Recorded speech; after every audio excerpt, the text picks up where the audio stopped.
नमस्कार दोस्तों, स्वागत है आपका एक बार फिर आज के मेरे इस वीडियो में। तो दोस्तों, सोशल मीडिया पर धमाल मचा हुआ है साहब बैंक प्राइवेटेशन को लेकर और बड़े सारे कमेंट्स मेरे पास आए। आज भी मैंने एक वीडियो सुबह इसलिए बनाई थी क्योंकि एक खबर आई थी साहब बीओबी और इंडियन बैंक को लेकर। मैंने जल्दी से वीडियो बना दी थी मार्केट आवर्स के दौरान, मेरे ख्याल से 5-7 मिनट की वो वीडियो है।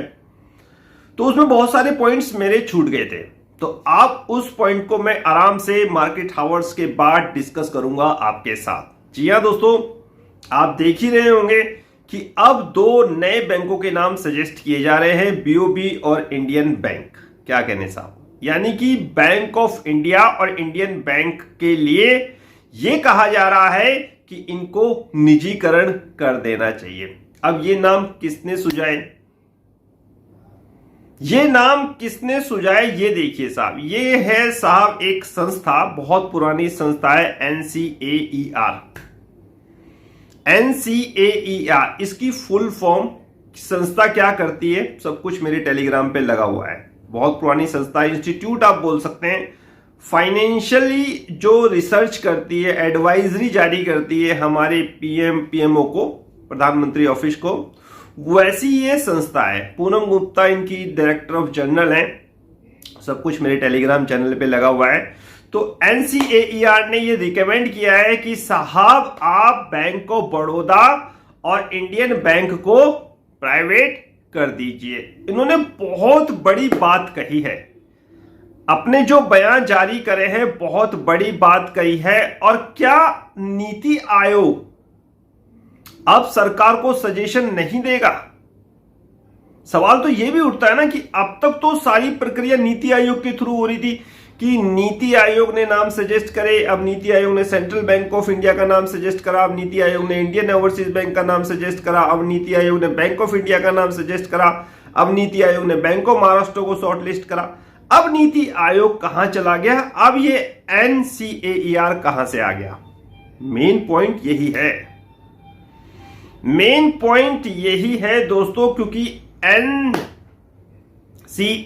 जो ये संस्था है, इसने यही नहीं कहा कि बैंक ऑफ बड़ौदा और इंडियन बैंक का निजीकरण कर दीजिए। इन्होंने कहा है कि एसबीआई को छोड़कर सभी बैंकों का निजीकरण कर दीजिए साहब, सभी बैंकों का। बहुत सारी चीजें उन्होंने बताई हैं कि इनके लोन जो बुक्स है वो खराब होती जा रही हैं, एसेट क्वालिटी में कोई सुधार नहीं हो रहा है और ये दिक्कत परेशानी में आगे भी रह सकते हैं, ऐसा है वैसा है, फलाना है ढिमकाना है। बहुत बड़े व्याख्यान करे हैं, वो पूरी व्याख्यान तो मैंने अपने टेलीग्राम चैनल पे लगा दिया है, व्हाट्सएप पे आपके साथ डिस्कस ऑलरेडी मैं कर चुका हूं।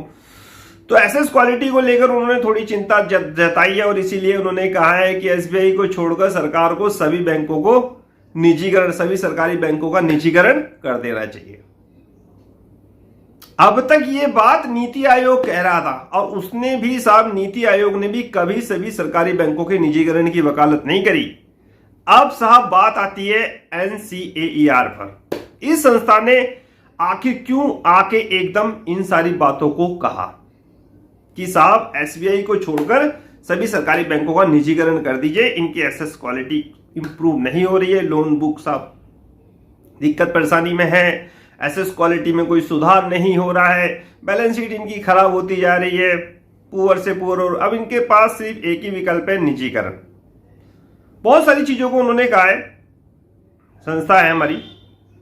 तो साहब बात समझने की कोशिश करिए। देखिए दोस्तों, नीति आयोग ने जो काम अभी तक करना था वो कर चुका।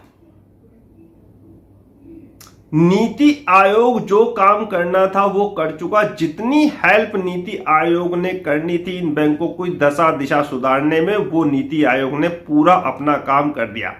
अब आपने देखा होगा कि आज से कुछ दिन पहले जब प्राइवेटेशन की खबरें आती थी तो दम नहीं होता था, स्टॉक चलते नहीं थे। देखा होगा आपने, नीति आयोग कहे या कोई भी कहीं से भी खबरें आ जाए, प्राइवेटेशन की अगर खबरें आती तो स्टॉक चलते नहीं थे। कैसे भी खबरें आ जाए, इतनी बार खबरें आ गई, मूवमेंट हुआ ही नहीं साहब, पब्लिक ने दिलचस्पी दिखाई नहीं, बाइंग किए ही नहीं। ऐसी कोई संस्था को लाया जाना चाहिए जिसमें दम हो, और वो दम है साहब NCAER, national council of applied economic research में पूरी फॉर्म है ये। इस संस्था को लाया गया और इसने रिकमेंड किया, पूनम गुप्ता जी ने साहब जो इसकी डायरेक्टर जनरल हैं, उन्होंने सजेस्ट किए कि साहब सरकारी बैंकों में मैक्सिमम सरकारी बैंकों का निजीकरण कर दीजिए एसबीआई को छोड़कर। अब इनकी बातों में इतना दम है ना, क्योंकि नई चीज आई है, नई चीज, नई संस्था ने कहा है जो फाइनेंशियली एडवाइजरी जारी करती है पीएमओ के लिए, वो अगर इस तरह की बात कहे तो दम होगा ही। और इस दम का असर इंडियन बैंक के शेयर्स पे आप जाके देखिए, धमाल किए हुए हैं साहब, धमाल किए हुए था। आज 175 के आसपास था इंडियन बैंक का शेयर, और मैं हमेशा आपसे कहता था कि इन शेयर्स को खरीद लो। सरकारी बैंकों में पता नहीं कब क्या खबर आ जाए साहब, क्योंकि सरकार का पूरा फोकस है इन्हीं सरकारी बैंकों का दिशा दशा सुधारना। समय है कम मेरे भाई, सरकार के पास समय कम है, प्राइवेटाइजेशन कर नहीं सकती, हालात सुधारने हैं, और इन्हीं हालात को सुधारने के लिए प्राइवेटाइजेशन की खबरों को लाना जरूरी है। नीति आयोग जो खबरें दे रहा था उसमें दम नहीं था, अब यह संस्था साहब अपनी पूरी फॉर्म में आई है। सभी बैंकों के लिए साहब बयान जारी कर दिया। आप सभी बैंकों में साहब आप गुलजार होते हुए देखोगे, यानी कि अगर NCAER ये कहता है कि एसबीआई को छोड़कर सभी बैंकों का निजीकरण कर दे, तो क्या कहने साहब, फिर तो बाइंग आएगी, डेफिनेटली आएगी, सभी बैंकों में आएगी। क्योंकि नीति आयोग का अब तक आपने 1.5 साल से काम देख ही रहे होंगे कि नीति आयोग ने साहब क्या क्या करा। सब खबरें आई, पब्लिक खरीदने शुरू हो जाती थी, फिर खबरों में वो दम नहीं दिखा, आती थी खबरें, रिएक्शन कुछ था ही नहीं। IOB, central bank of India वहीं के वहीं पड़े रहते थे साहब, लेकिन आज मूवमेंट सरकारी बैंकों में दिखा, तो ये दम है।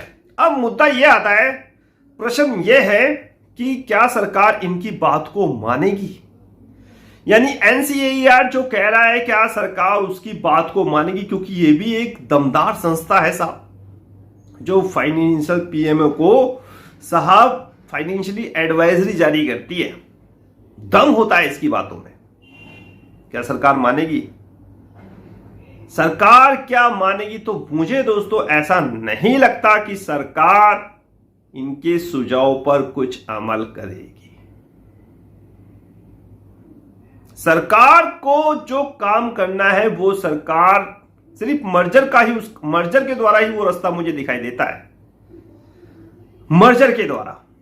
तो जब तक खबरों के द्वारा, प्राइवेटाइजेशन की खबरों के द्वारा इन बैंकों की दशा दिशा सुधारी जा सकती है, सुधारी जाएगी, उसमें रोल कोई भी हो। नीति आयोग का काम था, कर दिया। अब NCAER को जिम्मेवारी सौंपी गई है कि खबरें लाओ और इन शेयर में बाइंग कराओ। इन्हीं बाइंग के आधार पर साहब आप इन खबरों, इनकी जो बैंकिंग है, बैंकिंग स्टॉक है, इसमें दम देखोगे, हालात सुधरते हुए देखोगे, मैक्सिमम हालात सुधरते हुए देखोगे। कुछ काम तो नीति आयोग ने कर दिया और कुछ साहब ये NCAER कर देगी। बात को समझने की कोशिश करो। इसीलिए ये नई संस्था का नाम आया गया है। इससे घबराने, विचलित होने की कोई आवश्यकता नहीं है। बहुत सारे कमेंट्स मेरे पास आए हैं वीडियो के रिकॉर्डिंग, तो उससे कोई घबराने की या परेशान होने की व्यवस्था नहीं है।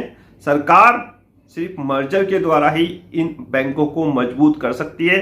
प्राइवेटाइजेशन, निजीकरण, इसका कोई रास्ता मुझे नजर नहीं आता। मर्जर से हाँ बैंक मजबूत होंगे, इसमें कोई दो राय और शंका नहीं है, मर्जर से। और किसी की भी जॉब की मेरे ख्याल से कोई चिंता वाली बात नहीं होगी अगर सरकार मर्जर को कर देती है। अब दूसरी तरफ बैंक एम्प्लॉय की साहब स्ट्राइक है, उनका विरोध है, तो मुझे नहीं लगता सरकार इनके सुझाव को दोस्तों मानेगी।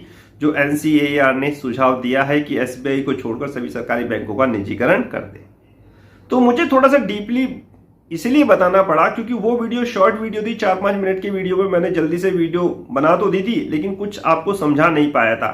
NCAER के बारे में नहीं समझाया पाया, नीति आयोग का क्या रोल था वो नहीं समझा पाया था। तो इस वीडियो को बनाने का मकसद यही था कि आपको सारी चीजें समझ में आ जाएं। तो इससे घबराने की या विचलित होने की मेरे ख्याल से आपको जरूरत नहीं है।